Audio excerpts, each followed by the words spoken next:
Apa sajakah yang harus dipelajari untuk persiapan P3K 2021? Simak sampai selesai.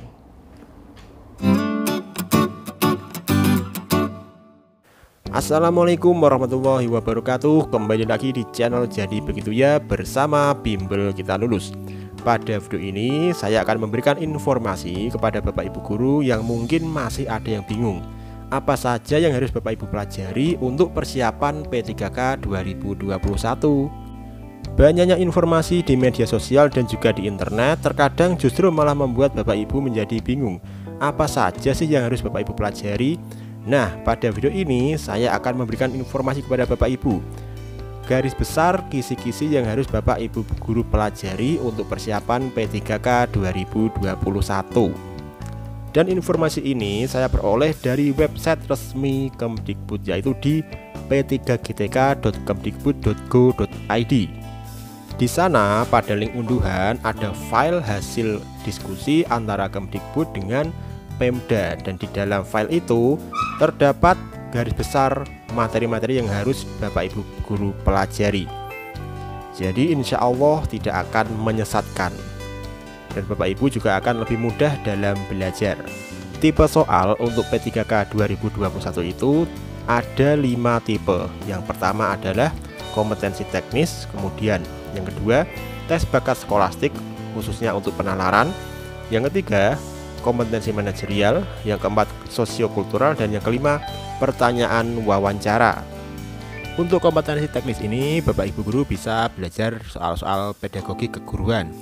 Bapak Ibu guru bisa belajar dari soal-soal PPG dan juga soal-soal dari fitur guru berbagi dan guru belajar yang baru-baru ini diluncurkan oleh Kemendikbud. Fitur guru berbagi dan guru belajar ini hanya bisa diakses oleh guru non-PNS. Bapak Ibu guru bisa mengaksesnya dengan menggunakan username dan password SIM PKB. Apabila Bapak Ibu guru lupa dengan username dan passwordnya, Bapak Ibu guru bisa bertanya ke Ketua KKG di tingkat kecamatan yang mengurusi bidang SIM PKB, atau Bapak Ibu guru juga bisa langsung bertanya pada Dinas Pendidikan yang menangani masalah SIM PKB. Untuk kompetensi teknis ini bobot nilainya lumayan 60%, jadi Bapak Ibu guru sebaiknya mempersiapkannya secara matang. Di samping bobot nilainya yang tinggi, tingkat kesulitannya juga cenderung lebih tinggi daripada kompetensi yang lain, karena Bapak Ibu guru harus menghafal dan juga memahami materi-materi pedagogi. Kalau yang kompetensi skolastik, manajerial, dan sosiokultural itu bisa dipelajari hanya dengan penalaran. Sedangkan untuk yang teknis ini, selain penalaran dan juga logika, Bapak Ibu guru juga harus menghafal teori-teorinya juga. Yang kedua adalah tes bakat skolastik. Nah, di sini untuk tes bakat skolastik yang P3K ini dikhususkan pada yang penalaran, karena tes bakat skolastik itu ada berbagai macam bentuk dan juga jenis. Kalau pada tes CPNS itu ada deret angka, deret huruf, kemudian ada sinonim, antonim, dan sebagainya. Nah, untuk P3K ini menurut info dari website Kemdikbud itu hanya yang skolastik yang penalaran.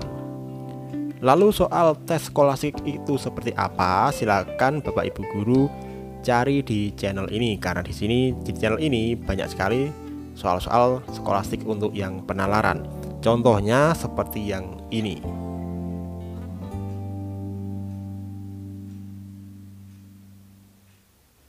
Nah, itulah tadi contoh tes skolastik yang penalaran. Silakan jika Bapak Ibu guru ingin belajar tes skolastik penalaran, Bapak Ibu guru bisa klik link video yang ada di pojok kanan atas ini.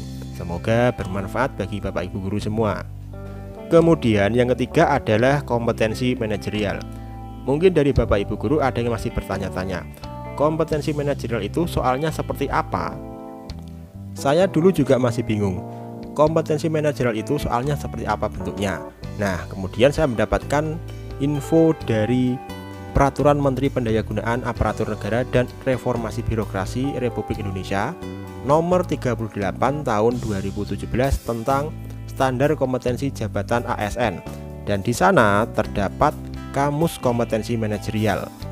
Kompetensi manajerial itu sendiri terdiri dari beberapa kompetensi, antara lain integritas, kerjasama, komunikasi, orientasi pada hasil, pelayanan publik, pengembangan diri dan orang lain, mengelola perubahan, dan pengambilan keputusan.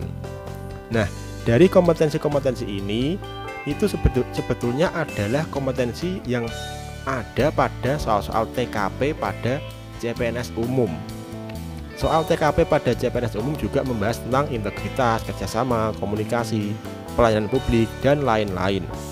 Jadi, Bapak Ibu guru bisa belajar kompetensi manajerial ini dari soal-soal TKP yang CPNS umum. Kurang lebih soalnya hampir-hampir mirip. Karena memang sudah ada peraturan menterinya, yaitu yang nomor 38 tahun 2017 ini. Saya juga sempat bertanya pada teman saya yang lulus pada P3K 2019 kemarin, dan beliau juga mengatakan kalau soalnya ada yang mirip dengan soal-soal TKP pada CPNS. Nah, dari situ semakin memperkuat kalau soal kompetensi manajerial itu adalah soal-soal yang mirip dengan TKP pada CPNS umum. Jadi Bapak Ibu guru bisa belajar dari soal-soal TKP untuk CPNS umum juga. Kemudian yang keempat adalah kompetensi sosiokultural. Menurut Permen PAN RB nomor 38 tahun 2017, di dalam kamus kompetensi sosiokultural itu disebutkan kalau definisinya adalah kemampuan dalam mempromosikan sikap toleransi, keterbukaan, peka terhadap perbedaan individu atau kelompok masyarakat. Nah, dari situ bisa kita analisa, bisa kita simpulkan kalau kompetensi sosiokultural itu soalnya nanti hampir-hampir mirip dengan soal TKP yang sosial budaya. Soal TKP CPNS umum yang sosial budaya. Jadi sebagai antisipasi, Bapak Ibu guru bisa belajar soal TKP pada CPNS umum, khususnya yang TKP sosial budaya untuk menghadapi kompetensi sosiokultural ini. Kemudian yang kelima adalah pertanyaan wawancara. Dan menurut hasil diskusi Kemendikbud dengan Pemda, pertanyaannya itu nanti dijawab secara tertulis. Dan kelima kompetensi ini memiliki bobot yang berbeda-beda. Untuk kompetensi teknis dan skolastik itu bobotnya 60%. Kemudian yang kompetensi manajerial, sosiokultural, dan wawancara bobotnya 40%. Dan menurut saya di antara 5 kompetensi ini yang tersulit adalah kompetensi teknis dan juga tes bakat skolastik. Karena untuk yang kompetensi teknis ini pastinya nanti akan banyak sekali hafalan-hafalan tentang teori-teori belajar, kemudian tentang metode pembelajaran dan lain-lain. Nah, itu butuh hafalan. Bapak Ibu guru harus belajar dan juga menghafal teori-teori. Sedangkan yang kompetensi manajerial, sosiokultural, dan wawancara ini Bapak Ibu guru tidak perlu menghafal. Bapak Ibu guru hanya perlu berlatih soal saja. Kalau yang kompetensi teknis ini Bapak Ibu guru selain berlatih soal juga harus belajar materinya, harus menghafal materinya. Jadi yang kompetensi teknis ini ya memang cukup sulit menurut saya sih.